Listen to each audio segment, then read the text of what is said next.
Declassify would like to acknowledge the Ngunnawal people who are the traditional custodians of this land, Canberra, on which we are meeting and speaking upon today, and wishes to pay respect to the elders of the Ngunnawal nation both past and present. We extend this respect to all Aboriginal and Torres Strait Islander peoples who are listening and are in attendance today.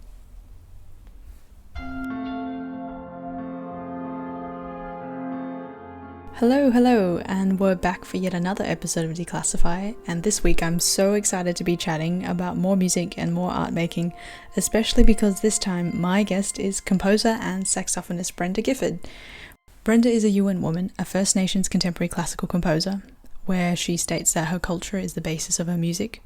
She is currently writing a story about her experiences as an Aboriginal woman musician on the road and the adventures she has experienced throughout her 20-year career as a performer and a musician. Brenda was also a member of the band Mixed Relations with Bart Willoughby from No Fixed Address, where she toured extensively and nationally to Aboriginal communities around Australia and internationally to Native American communities and the Pacific Islands. So thank you so much, Brenda, for coming onto the podcast. I really appreciate it. Thank you. Yeah, thanks. Oh, you're welcome.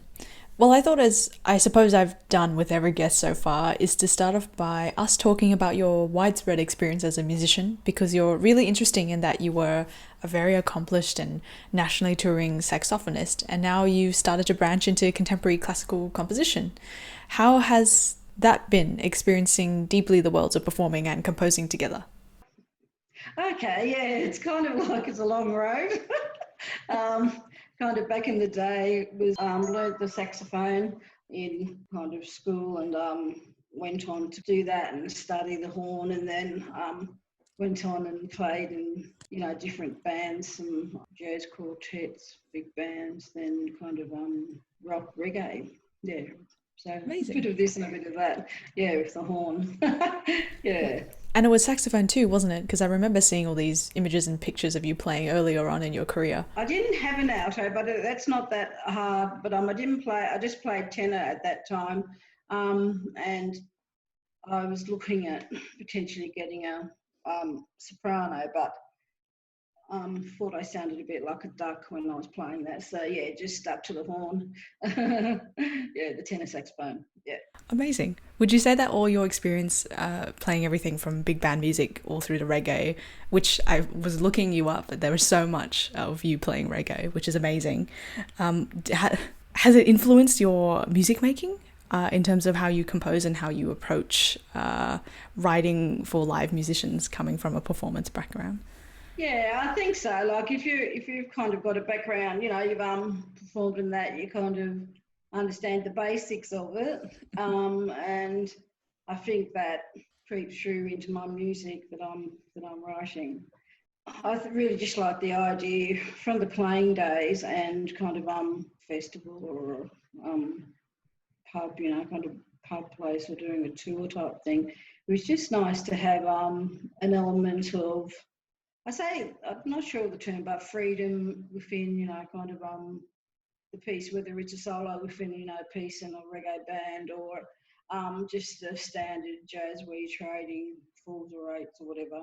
Yeah, I think that's definitely comes through in my writing. So when did you start thinking of composition as another way of expressing your art or music? Well, that's the thing, I hadn't really thought of it. And then this is about, going back about 3 years now. That's when Dr. Chris Sainsbury from ANU came and said, I'm putting together a program, Brenda. Would you like to be part of it? And I said, okay.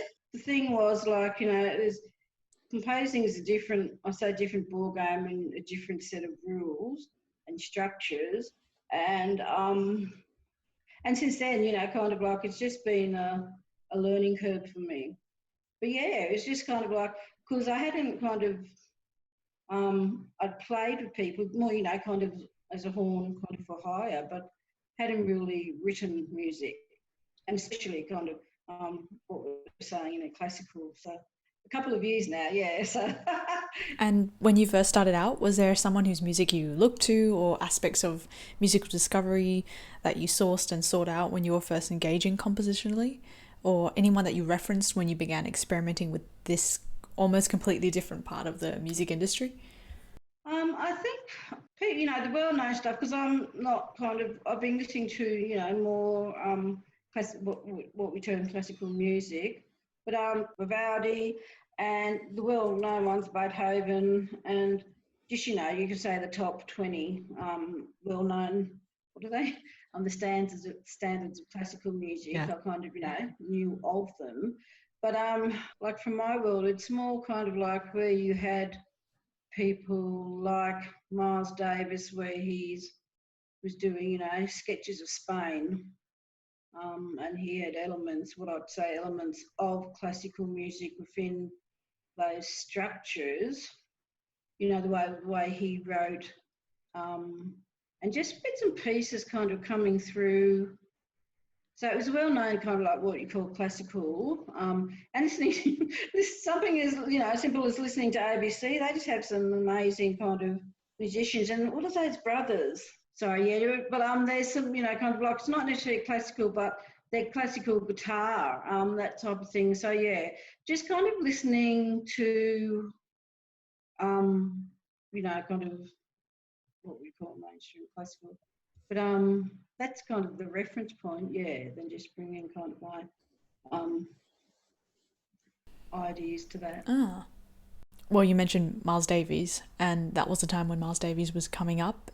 And as a trumpeter or training, there was also a groundswell of new music that was happening during the time that he was training as a musician, in the sense of the rise and popularity of jazz and possibly other genres like Motown, bebop, and pop.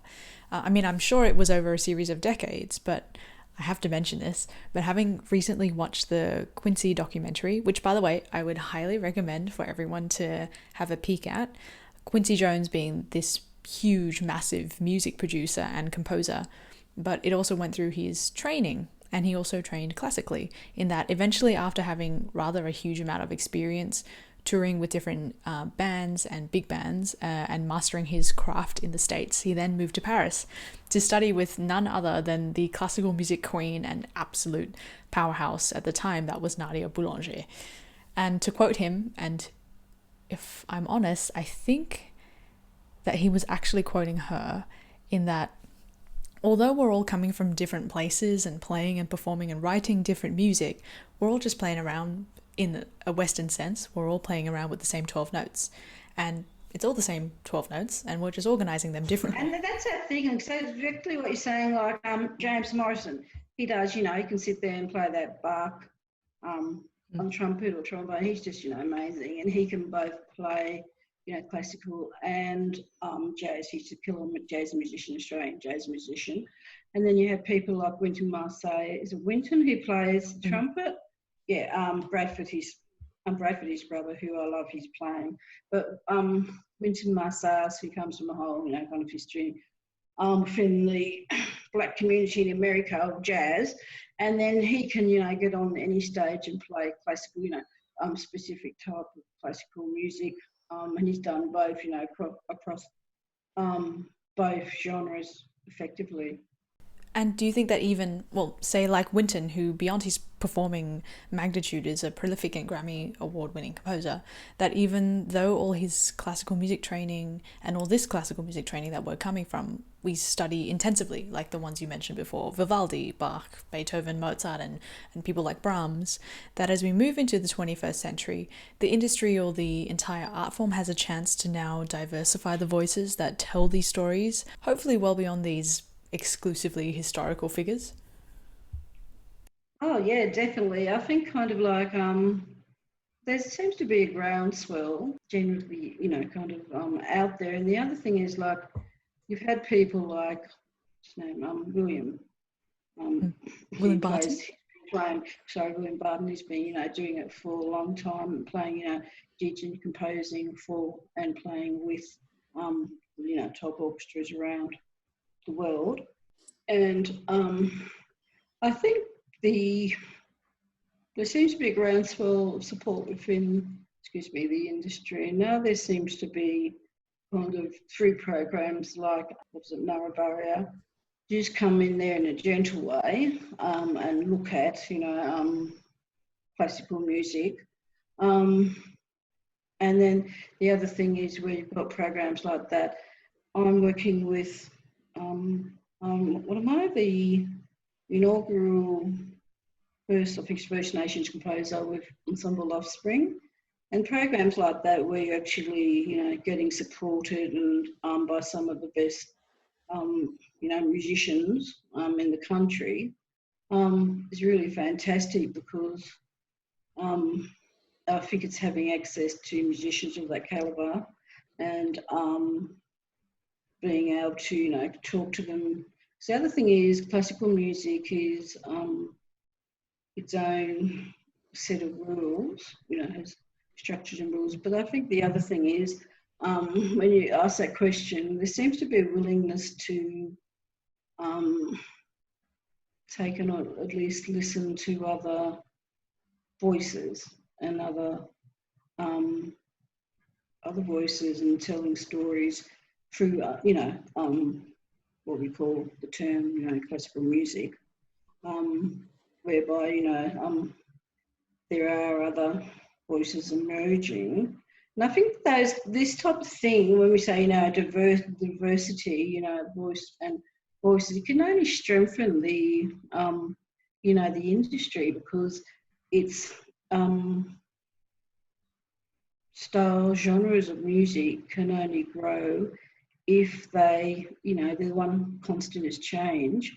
And I think it's just, a way, the process and a way of kind of changing. But I think if the industry lets different, diverse range of voices in there can only strengthen the industry because it's giving it a different view, it's telling different stories, and that can only help. I mean, I think so too, because without that, we can't sustain an industry that is at its core an art form if we continue to play the same standards. I mean, those standards are beautiful, and of course I enjoy listening to them and attending performances of them, but there's a point where I question its relationship to what you're calling the constant of change. If we keep engaging with living practitioners, this entire world of classical music has a chance of representing the world that we actually live in by including voices such as yourself or William Barton, all the way to people I've already spoken to, like Felicity Wilcox, where it broadens what is possible and what stories and musical thoughts can be heard. It doesn't create a narrow world of competition, which I feel like may be a source of anxiety for some members who work in this industry, but rather I think it broadens this form to beyond what we all expect to hear. Yeah, exactly. It's just kind of it's kind of like that thing, kind of, and I think you've mentioned before, we've talked about that, is storytelling, kind of like Aboriginal culture is it's an oral based culture and it's telling stories. And this is just, and I kind of put that in my blurb, is like music is a medium for me to express my culture. When we say culture, it's all terminology here. Culture is dance. Culture for us, Aboriginal people, culture is dance. Music is culture. Dance is culture. Visual arts is culture. So it's just not kind of this one monotone kind of view of what not monotone, I don't know the term, I'm not good at words. It can be really diverse, but it's still an expression of culture. Yeah, so it's kind of like, and that can only kind of strengthen the industry, I think. Well, coming from this background and integrating, as you say, your culture through the medium of music, have you found that working with Western classically trained musicians or writing music for the concert hall has been an interesting process in which to express aspects of your First Nations culture? Yeah, it's been interesting. I think it really is that, and I think I was saying to somebody, I think it was one of the ensemble Offspring mob, it's kind of like common language of music, yeah? And then things that might be different. At the beginning, I thought, oh, wow, this is really kind of different. But the other thing is like, if you talk to another muso, whether it's thrash metal or whatever, there'll always be a point of commonality whereby you can bring it down to, okay, this is this passage, this chord, this chord structure, you know, kind of like it's a common language. So I think it's just a communication. As long as the lines of communication are open, two-way, both ways, I think for me it's been really, really interesting, a growth period for me, because it's kind of like it really is that an ongoing conversation. And I just think I've been lucky with people like Ensemble Offspring. You know, I had a session with, what was it? With his name? Jason. Jason, about a week ago, and we were talking about his new, what is it? Contra alto clarinet. And I thought he's got the bass clarinet, because I mean, we just have a, you know, we had a session. I was just kind of like, I was tossing out ideas and he's saying, okay, so you could do A, B, C, D, and that type of thing is really invaluable for me, because, and I thought, you know, all composers, I think, is being able to kind of, you know, throw ideas at ensembles, musicians, and they say, oh yeah, well that's doable. No, don't worry about that one. You know, if you want to do that, you can do A, B, C. So it's just kind of like that communication thing, and having that open line of communication. Yeah, and that's the really amazing thing with working as a composer, especially when you're emerging or starting out. Being able to work with individual musicians or small ensembles is possibly the best way to learn. And for example, you're working with Ensemble Offspring, and they're really amazing because not only are they incredibly proactive in running the role that you currently hold, for example, the First Nations composer in residence, but also they're also leading in terms of how they run their ensemble and organisation internationally.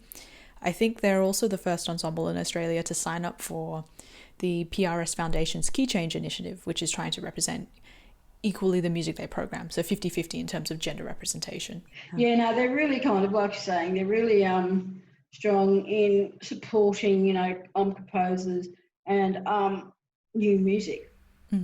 Yeah.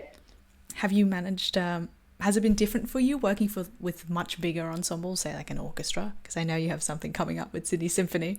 That's really interesting. That's a good one, because it's kind of it's just, oh, okay, amplified, and it's the whole thing amplified, and yes, it's kind of like, it makes, for me, it's just made me really have to pull my, what's the word, bring things into a tighter frame. So I say, oh, that, you know, you can have that section featuring the strings, and then you could have that maybe a horn brass section, and then you could have, at the end, you could have, you know, all sections of the orchestra featured. So it's kind of like, it's good because it's forced me to actually pull my, what's the first, into focus, my ideas, because I tend to waffle on, you know, but it's forced, it's good, not forced me, it's teaching me to actually kind of bring things into focus, because I can just kind of go off and on my own little tangents, but then if you have, you know, an orchestra, you've actually got to kind of tighten the ship type thing. Yeah. No, there are just so many of them. That's what happens when you write for orchestra. There are just so many people, and then you have limited rehearsal time, so you lose that sense of workshop that you get when you work with someone like Ensemble Offspring. yeah. So it's kind of like the other end. Yeah. For our first little intermission today is a recent work by Brenda called Baju, meaning footprints in the Darug language, performed here by Ensemble Offspring in 2019.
So, in terms of what you were talking about before, integrating your culture and the stories and histories that you wish to tell, how does that process start for you when you're either commissioned for a new work or when you just want to start writing music? I think it depends on, what the piece is. At the moment, I'm going to be doing that, what's it called, Sonic Sites with Ensemble Offspring at the end of this month. And one piece is for working with the local, gosh, I'm terrible at names, one of the local cultural language. It's a young bloke down there on the south coast. I'm sorry, I just can't remember his name. And he's actually got the song, which is kind of about nature, refers to the country down there, and then it's got English and language. It's about three verses long, and then I'm putting an orchestras, the youth orchestras are backing to that.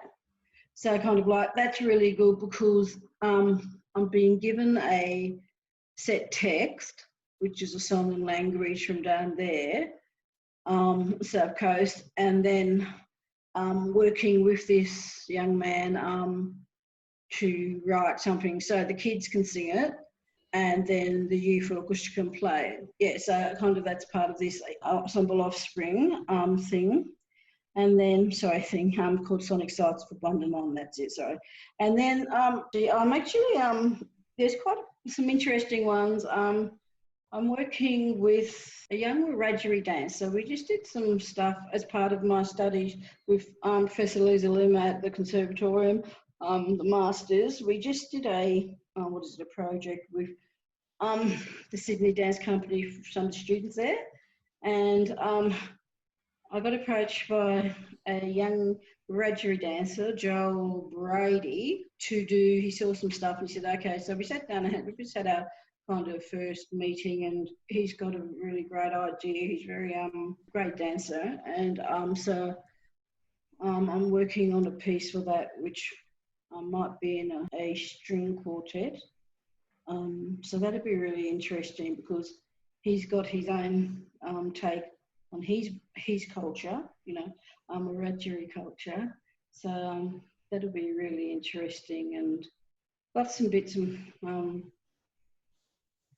We're actually this weekend, me and what's his name, Dr. Chris Sainsbury, we're going to meet up the Griffin Ensemble to do rehearsal down here in Canberra for the piece. It's called Songs from a Stolen Senate, which put these are some of the really interesting ones from a stolen Senate, whereby they've given us text from the Senate.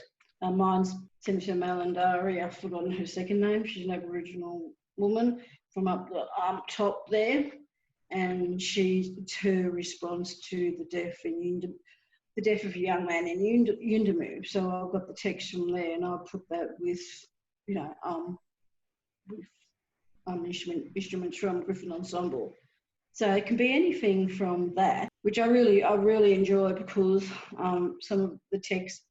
It's not kind of, it's not grabbed out of the air. It's actually from the structures that run this country, and it's actually a response to, and I think it's relevant with all this Black Lives Matters and the ongoing, over-representation of Aboriginal people in the justice system, criminal justice system. So yeah, so it's a real mixed bag, but I'm really enjoying it. Do you ever feel that it's somewhat your responsibility as an artist to engage with the more political sides of things through your art? Yeah, I think because this is me, and this is just me. My thing is kind of with that band, no fixed address from Bart Willoughby, our band, Mixed Relations. Back in the day, we did all those, Black Lives rallies, all that stuff. We played it, all that type of thing, kind of all around the place. And that was just part of it, kind of going and playing in the prison system to our inmates, doing a tour and going overseas and playing to,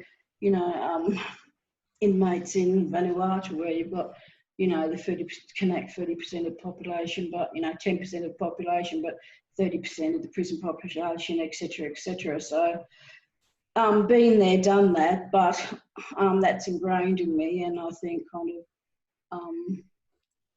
and we've passed it on to the next generation. Where I've did some stuff.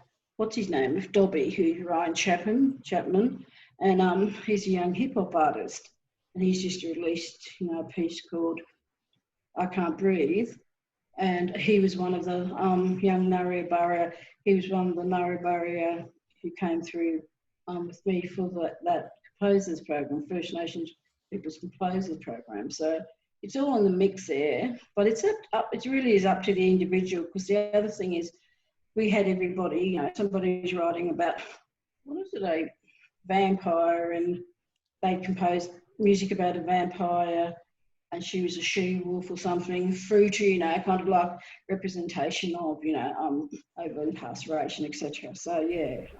It's amazing that you've pulled all your history and your process together into making and engaging with totally different kinds of art form through the dance and working with a youth orchestra. I actually was going to ask, because I was reading all this information about you, and it said in one of your bios, and now I can't exactly place where, that you collect a lot of oral histories. Does that inform a lot of your work?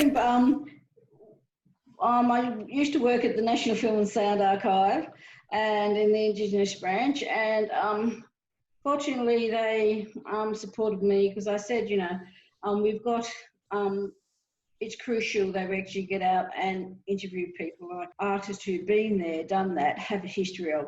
Artists like Bart Willoughby, who, was the first wave, No Fixed Address were the first wave of Aboriginal reggae bands back in the 80s. So they're part of that history. They actually paved the way and actually captured the stories. Went over to Broome and spoke to Stevie and Alan Pegram and some of those people who've passed.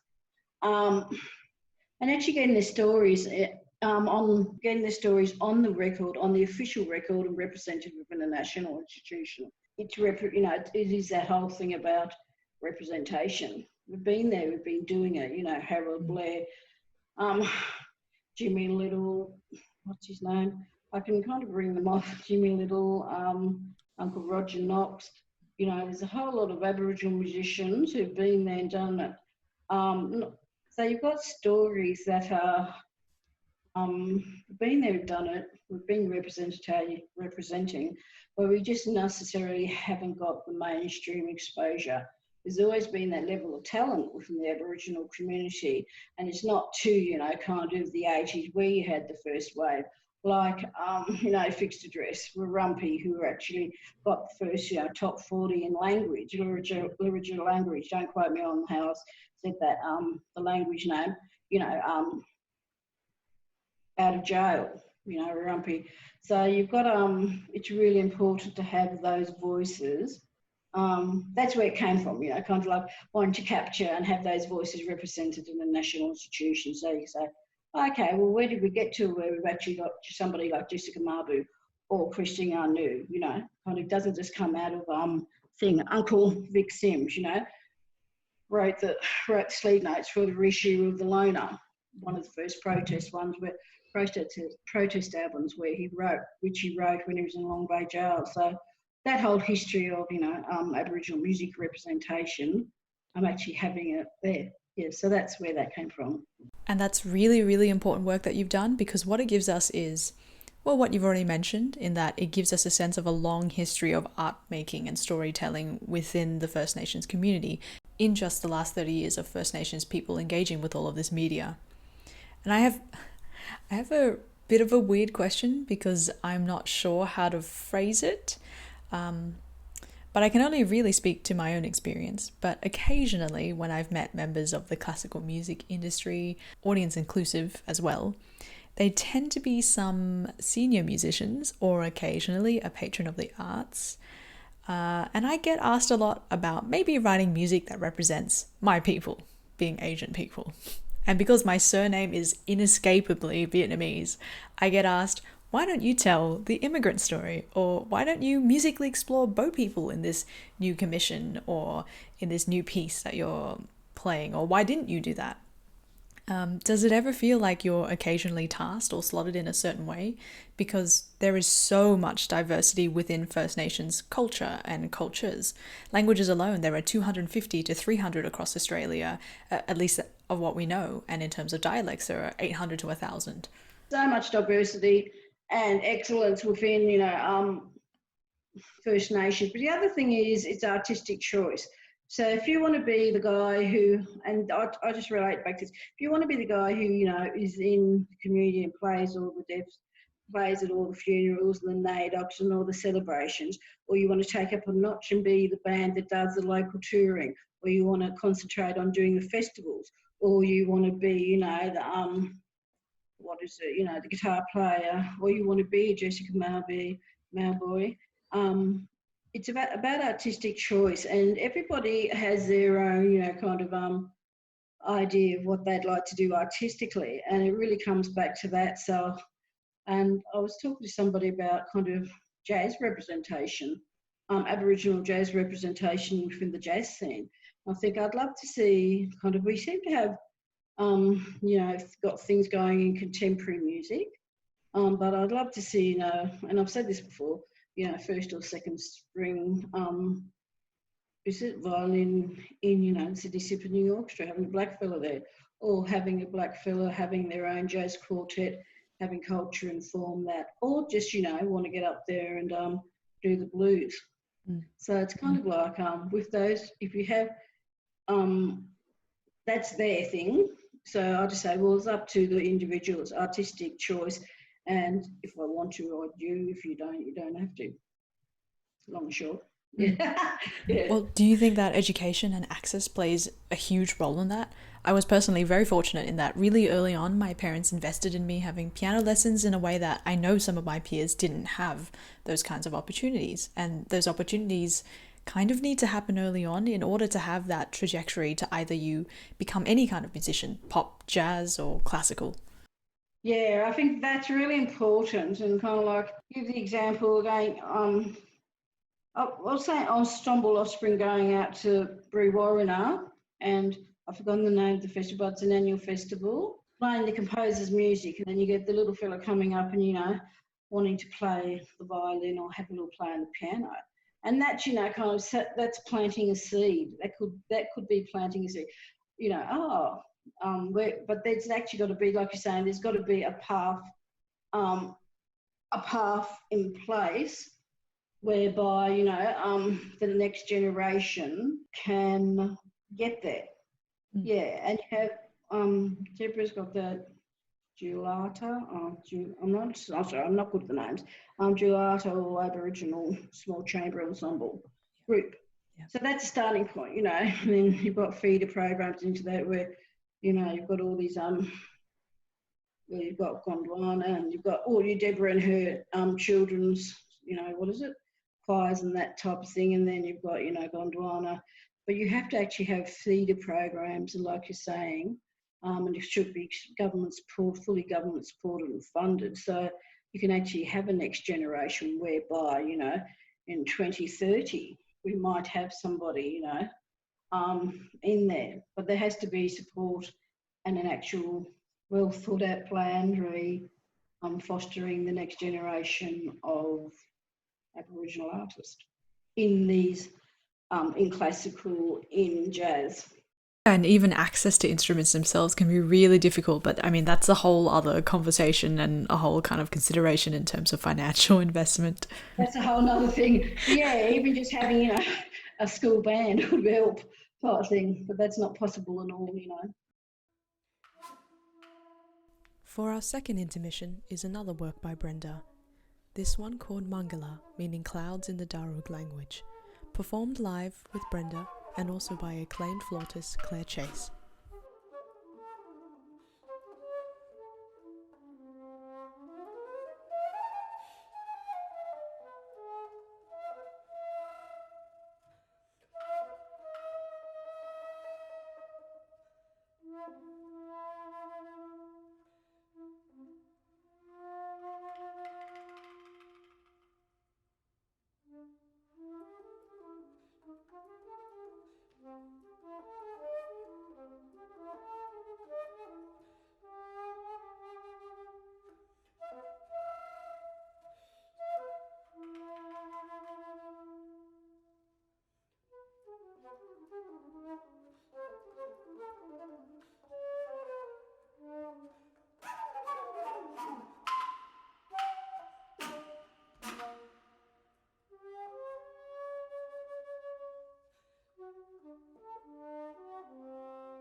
And you mentioned before you're working with a youth orchestra at the moment. I mean, that's another kind of sphere to education. Do you think writing music about your culture to musicians that are really young and upcoming is a way for them to widen their own repertoire? Because having me coming from what is seemingly a really strict classical background, a lot of the repertoire I played shaped how I viewed the industry in general. So you have to play a lot of Bach and Mozart, and you start to think that's all there is out there. Obviously, that's not the case. Do you think that's changing it by working with young musicians? Yeah, I think kind of like, I've done stuff, taught in schools and, tapes and all that. And I really think it's kind of the youth, the next generation. Because the other thing is as well, like kids are like sponges. They haven't necessarily taken on all this, other stuff that happens as you grow up type thing. So if they have, I think it's kind of like, especially in school programs, that type of thing, and where they have access to, and it's called, it's always access and equity type thing. I think that'd be great, that type of thing. Yeah. Brilliant. If I'm just jumping off the back of what we mentioned before about First Nations cultures actually being very diverse, and there are a lot of people who are listening who might not be from Australia who don't know that, for example, there are 200 to 300 languages, 800 to 1,000 dialects within Aboriginal culture itself. Do you think collaboration has been the best way, not just to navigate classical music in that you're collaborating with classical musicians who are already there, but collaborating with other First Nations creators is a way to understand different levels of diversity? Yeah, that's a great question. I think kind of like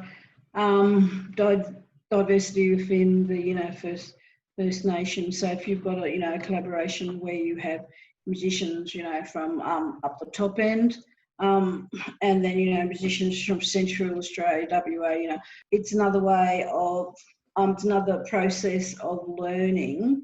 And then the other thing is, the outcome would be amazing, because if you've got that diversity in that, within the group which we're calling Aboriginal, when I say Aboriginal, it's Aboriginal Torres Strait Islander, Aboriginal musicians, then, I think the outcome could be really interesting, because, and that's the other thing, even within a language group and the dialects, and I'm not a, what do you call it, a linguist or anything like that, but even that, inflections within a given word and that type of thing within a version of the language could be interesting. Yes, I think that would be really interesting.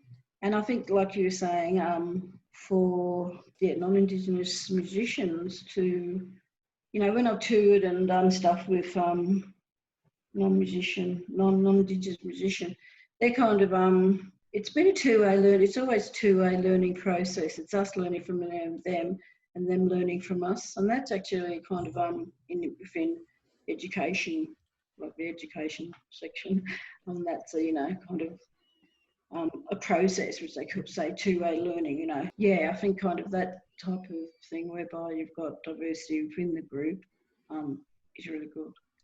And what I love about your music is that it gives an audience and also up and coming musicians a chance to understand the depth of First Nations practices beyond, if I'm honest, when I was younger and in my teenage years studying about First Nations musical practices, how they were presented to us was very streamlined, so you only got an understanding of what a didgeridoo was and some of the percussion and the kinds of sounds that those two forms of music making produce, and then they just became the symbol of what all Indigenous music is, which is obviously not the case. There is so much more and that happens in it, and so many stories across the country. So your music gives people a way in which to understand Indigenous culture beyond the stereotype of the late 19th century and early 20th century, where there were some Australian composers dipping their fingers and toes into Indigenous culture, but aligning and representing it to this kind of stereotype model. Yeah, I think kind of that's a good point, and I think kind of and that's our thing. I think kind of like I say for mainstream Australia, just to actually kind of have a listen. There's so much kind of we're out there amongst it with the music. The other thing is, it's music as well, and everybody takes something different away from a piece of music, and that's what I'm learning with this composing thing. Is kind of like you think, okay, I've got this idea of what this is, and what it represents to me, but then you play, it's out there in the public realm, and everybody has their own take on it, take away from it, and that's kind of, I think, the beauty of music is that kind of people can have their own space and interpretation. I think in these mad times that we're in, I think it's more important than ever to be able to do that. Definitely. And as a side note, I was actually part of Gondwana, and you mentioned the organisation before, and I participated in their training program, which they run annually for young composers. And the first year I did it, I think it was 2014, maybe 2015.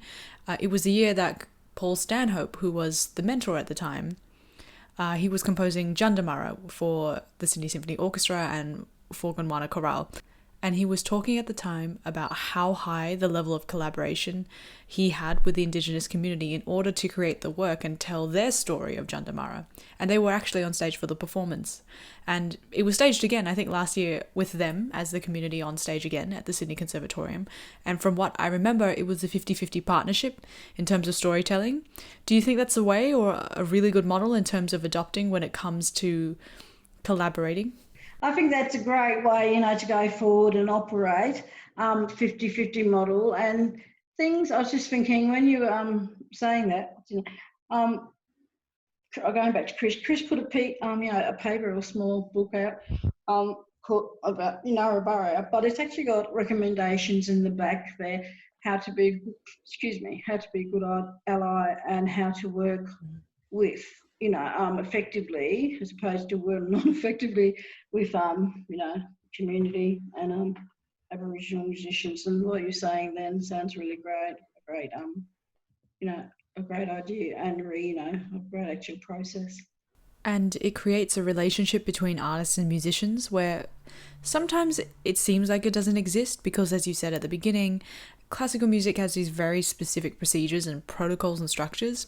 But if we branch out, I think the industry has a chance to collaborate and we learn different traditions from each other, and the word classical itself doesn't just need to apply to Western or European traditions, but to look at things like First Nations traditions, which are quite, and frankly, much, much longer in terms of the time that they've been sustained as practices in Australia and are probably richer as a result. We could tap into understanding each other as well. Yeah, no, I think that's a great point to make as well. It's kind of, the term classical. But the other thing is I thought when you were saying when they held I didn't get to the performance, but I think I saw, was it on YouTube or something? And I thought, because that really is that whole, from having the, and it depends who you're collaborating with. You traditional, it's kind of like actually having the people on the stage, whether they're sitting or standing, all that stuff is actually can be, a component of culture. Mm-hmm. And it's just that thing, kind of like, depending who you are, like I was saying, there's a lot of diversity. So depending who you are collaborating with, that can, that's in the mix. And I think what I saw and the way you explained it and what I've heard, it was a really successful collaboration. And it can be a little thing such as, being other members of the orchestra being painted or not painted, all that stuff kind of, and it can be layers and layers. And you've got people like the art orchestra who work with Australian Art Orchestra, who actually work with Aboriginal people and custodians. So I think there's definitely a way forward. Yeah. I would have personally loved to have learnt more when I was in high school because it's not really part of the curriculum. So for example, if you're in New South Wales, we have that thing called the HSC that you do in your final year, where if you take music as your subject, you have to learn about the last 25 years of Australian contemporary music. And it's the same rotation of high level classical composers. And of course, and it comes to mind as soon as we're confronted with that topic, what on earth is categorized as Australian music?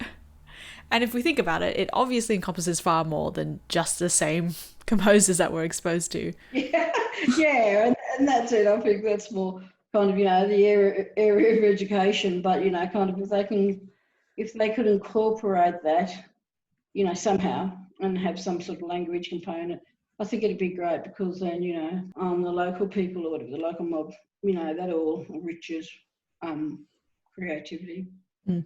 It's really important, I think, kind of having people in those positions, because it's just, what's the word, it brings another lens, another angle from another viewpoint. So how do you feel about how everything is going? You mentioned earlier that you feel like there's this big, enormous groundswell of support from, for example, the Australian Arts Council, from people like Ensemble Offspring, even now Western Australia Opera commissioning a piece from local Indigenous composers and storytellers. Yes, yeah. Look, I think it can only go forward and upwards, and I think it's kind of keeping the momentum going. But it's got to be like not multi, but 3 or 4 pronged. Kind of like what we're touching on, kind of, the youth actually having a pathway there, a supported pathway. There's things kind of in place that need to be supported and developed further, and programs, and then people like, what are they called? APRA, Canberra International Music Festival, where you've got Roland there. What's his name? John from Australian Music Centre. They're all the support systems that are helping Aboriginal composers. And then, people like Professor Lisa Lim. I said, Deborah Chettenham, who's a professor now at Monash. All these things where you're actually getting people in their Aboriginal people in their positions, and non-Indigenous people and organisations that are just there and helping us. So I just think it's more of what's happening now, because there seems to be a groundswell, and there's some really interesting voices coming through in composition, Indigenous voices coming through. So I think it's just supporting, and especially getting kids in at an early age, because I think kind of going forward, having that support from a young age, I think, is really important. Yeah. And it gives us, all of this will give us a chance, regardless of age, a chance to listen to new things, and that's always an exciting adventure. Especially classical music loves to talk about itself as the absolute truth of all sound experience. So I think it's about time that it opens itself up so that we can hear all these different voices from a country that is really multicultural, so that we're not just hearing the same kind of repertoire over and over again. Yeah, that's great. Yeah, exactly. I think, you just said it in a nutshell. And my view is that having different voices heard is just can only strengthen the industry going forward. Yeah, and I think we're going to keep going forward. I think you've covered everything so efficiently, so thank you for spending your time with me and answering all my curious questions and broadening my mind. I know for sure I've learnt more things about First Nations cultures just having this conversation with you. So thank you for being on the podcast today. No, thank you for having me. Yeah, it's been a pleasure. So thank you once again for taking the time to talk with me about storytelling and the multifaceted First Nations cultures across Australia. You can check out more of Brenda's music on her website and keep your ears peeled for upcoming projects, from her position as the inaugural First Nations composer in residence with Ensemble Offspring through to an upcoming commission from the Sydney Symphony Orchestra. Thanks to everyone for listening, and catch you all next time.